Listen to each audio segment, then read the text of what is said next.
¿Alguna vez se han preguntado cómo era el futuro del 2036? Esa distopía creada por CERN en la línea alfa, ese futuro que obligaba a nuestro protagonista a superar el 1% de divergencia. Pues queridos miembros del laboratorio, el día de hoy hablaremos del manga Steins Gate Boku no Rebellion, o en español, Steins Gate Rebelión del Eslabón Perdido, un manga que nos narra lo que ocurrió en el futuro de la línea alfa, pero también parte de la historia ocurrida en el 2010, todo esto contado desde la perspectiva de Suzuha. Así es, la Suzuha de la línea alfa, quien para mí es la mejor versión de este personaje, ya que esta Suzuha, a diferencia de la línea beta, es mucho más alegre e inocente, además de que me encanta mucho su manera de saludar.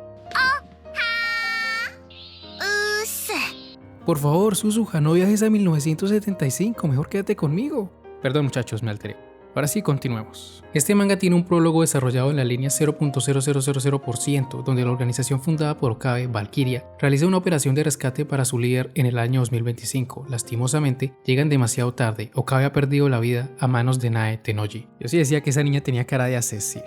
El cuerpo de Okabe sería llevado con Daru, quien llora desconsoladamente por la pérdida de su amigo, y se pregunta cómo podrá crear una máquina del tiempo sin Okabe. Ahora, cómo logrará cambiar el futuro. Pero cuando todo parece perdido, se da cuenta que la mano de Okabe sostiene firmemente la medalla de los miembros del laboratorio. Daru recordaría que él entregó la suya a su querida hija, Suzuha, el día en que éste decidió separarse de ella. Al enterarse de ello, Okabe le obsequiaría su bata, ya que en esta se encuentra impreso el logo de los miembros del laboratorio. Le pide que la use cuando él ya no pueda regresar. De esta manera, joven Kyoma no morirá. Luego de estos recuerdos, Daru se promete a sí mismo que cambiará el futuro. Tiempo después se le ve riendo como joven Kyoma al finalizar la máquina del tiempo. En sus pensamientos, les pide a todos que den su mejor esfuerzo, así como él lo hizo para crear lo que parecía imposible. Ahí terminaría este prólogo. Lo siguiente que vemos es la máquina del tiempo estrellada en el edificio de Radio Akihabara. Suzuha llegaba al 2010, un lugar que le parece muy diferente de su época, un lugar bastante animado. Ella recordaría que en el 2034 CERN logró desarrollar la máquina del tiempo. Con esta lograron someter al mundo en tan solo 2 años. Todos los conflictos del mundo terminaron, parecía que la paz había llegado, pero era falsa. Era un mundo reconstruido con lavado de cerebros constante, una sociedad regulada, una distopía. Suzuha pensaría en lo sucedido el 27 de septiembre de 2036, su cumpleaños número 18. Ese día se reuniría con los demás miembros de Valkyria. Planearían el asesinato de un Ronder llamado Libron. Para ello, usarían a un francotirador. La persona encargada sería Suzuha, pero ella no se sentía con la confianza necesaria para hacerlo. Esto debido a un error que tuvo lugar 2 años atrás, cuando no fue capaz de asesinar a Kurisu Kise. En ese entonces tembló y falló su disparo. Por un momento creyó que sus miradas se habían cruzado, lo cual la puso nerviosa, provocando su error y la muerte de muchos de sus compañeros. Cuando llega el día de la misión, Suzuha piensa en su padre para tranquilizarse, piensa en la medalla que le dejó, en las palabras que este le dijo: cuídala hasta que volvamos a encontrarnos. Esa fue la última vez que lo vio. Daru sería asesinado en el año 2033, pero aunque ella no recuerde mucho de su padre, no olvidó su rostro y su manera de hablar.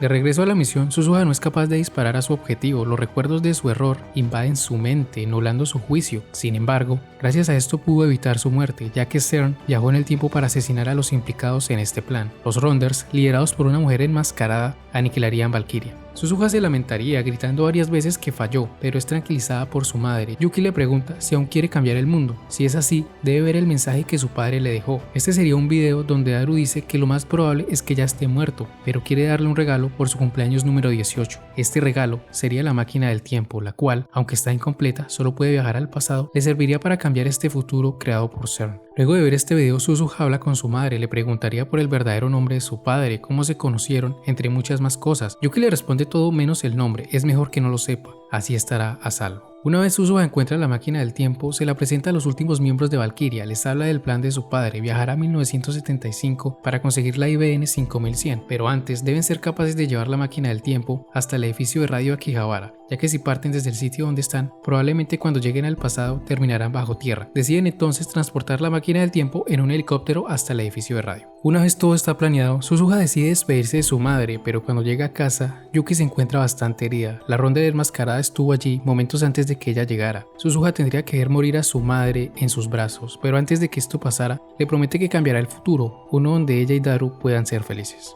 Suzuha volvería con los miembros de Valkyria, pondrían su plan en marcha, pero cuando están a punto de irse, son atacados por CERN. Suzuha le grita a Katsuragi que escape con la máquina, ella los alcanzará más tarde en su motocicleta. De camino al edificio de radio se da cuenta que las balas de CERN no logran impactarla, se pregunta si el mundo está a su favor, ¿acaso aún no debe morir?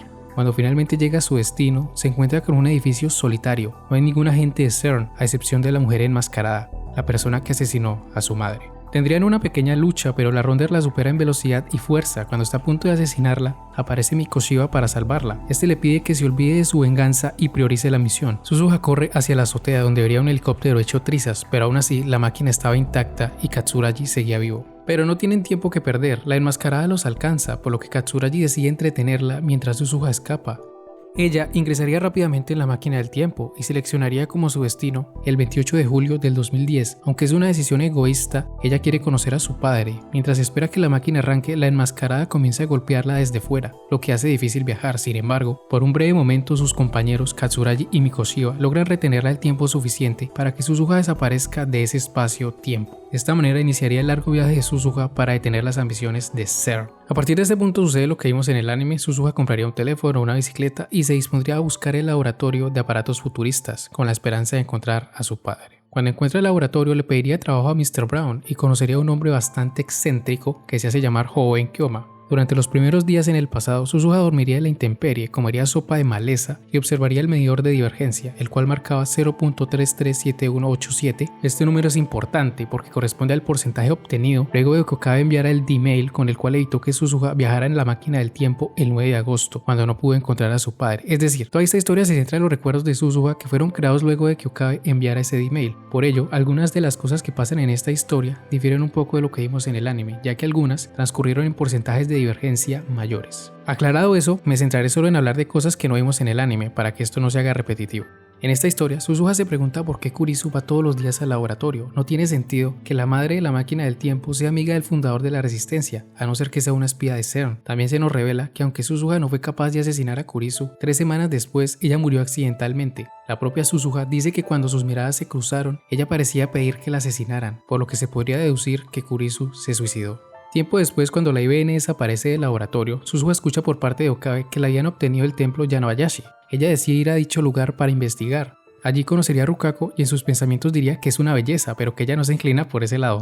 En esta línea, recordemos, Rukako es mujer. Suzuha escucharía por parte de esta que la IBN en efecto se encontraba en ese lugar, pero que desapareció hace algún tiempo. Esto haría que Suzuha tratase de infiltrarse en la noche. Es allí donde conoce a Moeka, quien trataba de hacer lo mismo. Lo único que conseguirían sería asustar a Rukako, pero luego arreglaría el malentendido. Días después llegaría el 9 de agosto, el día donde se supone su padre asistiría a la convención sobre máquinas del tiempo. Allí Suzuha conocería a Feiris y se daría cuenta que Okabe y sus amigos la estaban siguiendo. Ellos la detendrían y llevarían al laboratorio para celebrar una fiesta. De esta manera se explica cómo fue que Okabe evitó que Suzuha viajara al pasado, luego de enviarse un D-mail a sí mismo. Mientras todos estos eventos se desarrollaban, la Ronder del futuro contactó con Brown y le pidió permiso para asesinar a alguien que podría amenazar a CERN. Brown le dice que haga lo que quiera. Es entonces cuando el 12 de agosto, cuando Suzuha está buscando a su padre, es atacada por agentes de CERN, quienes son derrotados fácilmente por ella. Pero cuando esta llega a la tienda de Brown, allí la está esperando la Ronder, quien en realidad se llama Kayano. Ella trata de asesinarla por sorpresa, pero en ese momento aparece Nae y la abraza confundiéndola con Mayuri. Kayano golpea a Nae y empieza a tener convulsiones. Luego llegaría Brown y trata de golpearla, pero es salvada por Suzuha. Ellas tendrían una breve charla sobre el heroísmo. También se nos hablaría algo del pasado de Kayano y cómo se unió a Ronder. Luego, esta mostraría sus verdaderas intenciones, pelea con Suzuha, pero debido a las convulsiones que tuvo, no tiene la fuerza para ganarle, por lo que decide escapar. Al día siguiente, Kayano secuestraría a Nae y le enviaría un correo a Suzuha para que se vieran. Allí pelearían de nuevo, pero esta vez Kayano es muy superior. Suzuha prioriza el rescate y escapa con Nae. Decide que lo mejor es irse del 2010, por lo que va al edificio de radio. Allí Mayuri le dice que su padre es Daru y finalmente se marcha en la máquina del tiempo. Mientras viaja, es herida gravemente debido a que la máquina no podía ser reparada en su totalidad. Aún así logra llegar a 1975, pero es atacada por Kayano, quien la siguió en su DeLorean y la lanza desde la azotea. Suzuha sobrevive, pero pierde sus recuerdos, desembocando en su suicidio en el año 2000. En el presente, Okabe leería la carta de Suzuha y decidiría deshacer el D-mail dejando que viaje el 9 de agosto. La línea cambiaría entonces a un porcentaje de 0.409431%. En esta línea, Suzuha decide viajar al pasado el 9 de agosto al no encontrar a su padre. Cuando llega al edificio de radio se encuentra con Kayano, luchan de nuevo. Suzuha parece recordar lo que vio en líneas pasadas, por lo que logra evangelizar a Kayano luego de abrazarla. Aunque claro, primero tuvo que golpearla hasta que entrara en razón. Después de eso se nos muestra a una Suzuha viviendo en 1975, donde al parecer todas las noches recuerda su vida en la línea anterior, donde se hizo amiga de Okabe y descubrió que Daru era su padre. Sin embargo, al despertar la mayoría de estos recuerdos son olvidados, pero en su corazón Siento que Okabe fue una persona importante para ella y también tiene en su mente la imagen de ella abrazándose con Daru, aunque no puede creer que eso sea cierto, al menos no por ahora. El manga finalizaría con Suzuha pensando que debería ser el día de mañana. Este manga realmente me hizo revivir ciertas heridas, como lo que sucedió con Suzuha al fallar por primera vez, pero desde mi punto de vista se aprovechó muy bien para enriquecer esta historia. Se nos mostró lo que hacía Okabe cuando leía los emails del futuro, así como también la manera en que Suzuha veía las cosas. Y hablando de esto, hay un dato bastante curioso. En una ocasión, Suzuha tuvo una charla con Kurisu y le habló sobre cómo en el futuro ella falló en asesinarla, además de que luego de conocerla le parece difícil pensar que ella se haya unido a CERN por voluntad propia. Lo más probable es que haya sido obligada. A modo de broma, Kurisu le dice que no debería advertirle a sus enemigos sobre su muerte.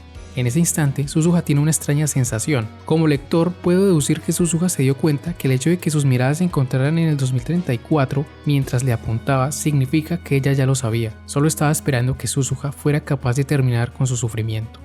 Y esto tiene mucho sentido. Después de todo, esta charla ocurrió en la línea donde Suzuha termina fallando en encontrar la IBN, por lo que el futuro nunca cambió. Ahora analicemos un poco lo que tiene que ver con la distopía creada por CERN. ¿Realmente era un lugar tan malo para vivir? Si lo comparamos con el futuro de la línea beta, realmente es muchísimo mejor. Es decir, en esta distopía, las personas podían vivir tranquilamente si no se oponían a CERN, además de que esta distopía inicia hasta el año 2034, mientras que en la línea beta de la Tercera Guerra Mundial ya desde el 2011 se están viendo algunos combates, como lo ocurrido cuando destruyeron la máquina del tiempo. A partir de ese punto las personas viven con miedo y siempre están tratando de sobrevivir en las guerras que se viven diariamente. Esto también explicaría por qué la Suzuha de la línea beta es mucho más seria y trágica que la Suzuha de la línea alfa, quien es un poco más alegre. Y bueno, ya para finalizar, estoy seguro de que muchos se están preguntando, ¿este manga es canon o no es canon? La respuesta es bastante extraña, es semi-canónica. ¿Por qué? Porque todo lo que tiene que ver con la Terminator Ronder y su DeLorean es falso, eso nunca pasó. Respecto a todo lo demás, podemos considerarlo canon ya que encaja muy bien con lo visto en la historia principal, además de que nos resuelve algunas dudas existenciales como lo que hacía Okabe cuando se enviaba los emails a sí mismo, ¿no? Y bueno, ya una vez aclarado todo esto, llegamos al final del video. Si les ha gustado, no olviden dejar un buen like, suscribirse y nos veremos en siguientes videos. El Sai Kongru.